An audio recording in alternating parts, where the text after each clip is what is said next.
วันที่ 6 เมษายน 2026นี้ที่ห้องการ202แม่ทับ15บริษัทหัวมือเศรษฐกิจ385สาธารณรัฐสังคมนิยมเวียดนามได้จัดกิจกรรมมอบของขวัญให้กรรมกรและประชาชนภายในบริษัทเนื่องในโอกาสส่งท้ายปีเก่าพ.ศ. 2568และตอนรับปีใหม่ 2569โดยการเข้าร่วมของทานศรีไลศรีแสวงสุขห้องประธานคณะกรรมการปกครองแขวงอัตตปือมีทานพันเอกเงวียนแท่งจุงเลขาบริษัทหัวมือเศรษฐกิจ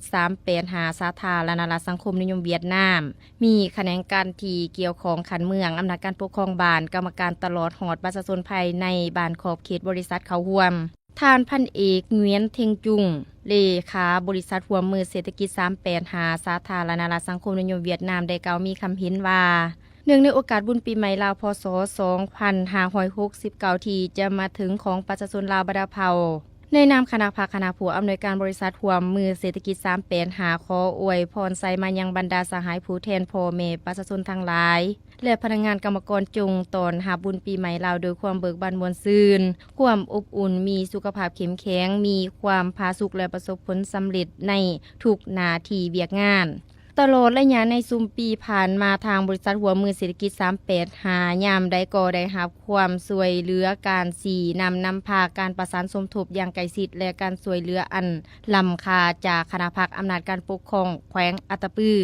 ก็คือแผนกแรงงานและสวัสดิการสังคมแขวงองค์การปกครองเมืองสามัคคีไซกำลังป้องกันความสงบเมืองพร้อมด้วยคณะพักอำนาจการปกครองบ้านศอกการหวมแห่งหวมใจดังกล่าวได้สวยให้บริษัทพันขยายบรรดากิจกรรมการผลิตธุรกิจติดพันกับการพัฒนาเศรษฐกิจสังคมได้เป็นอย่างดีสุกอยู่เวียกงานการโฆษณาศึกษาอบรมและปลุกระดมให้ประชาชนปฏิบัติตามแนวทางนโยบายของภาคกฎหมายของรัฐและข้อกำหนดของท้องถิ่นได้อย่างเข้มงวดผ่านมานั้นก็ได้ประกอบส่วนเขาในการยกสูงชีวิตการเป็นอยู่ของประชาชนรักษาความสงบทางด้านการเมืองความเป็นระเบียบเรียบร้อยในสังคมอยู่ขอบเขตท้องถิ่น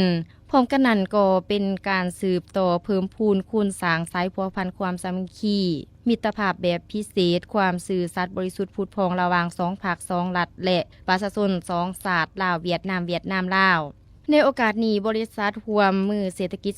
385ยังได้จัดตั้งการเยี่ยมยามถามข่าวและมอบของขวัญให้แก่พนักงานบ้านและกรรมกรกองหอย2จำนวน61ทานนี่แม่นนำใจแม่นการแสดงความหูบุญคุณของบริษัทแสดงให้เห็นถึงความรับผิดชอบในการร่วมมือกับท้องถิ่นเพื่อเบิ่งแยงชีวิตการเป็นอยู่ทางด้านวัตถุและจิตใจให้แก่พ่อแม่ประชาชนและผู้ออกแรงงานโดยเฉพาะแม่นโอกาสบุญปีใหม่ลาวในโอกาสเดียวกันนี้บรรดาคณะนำโกได้พัดเปลี่ยนกันมอบของขวัญให้พนักงานบ้านและกรรมกรกองหอย2พร้อมทั้งมีการผูกแขนซึ่งกันและกันเพื่อเป็นสิริมงคลเนื่องในโอกาสบุญปีใหม่ลาว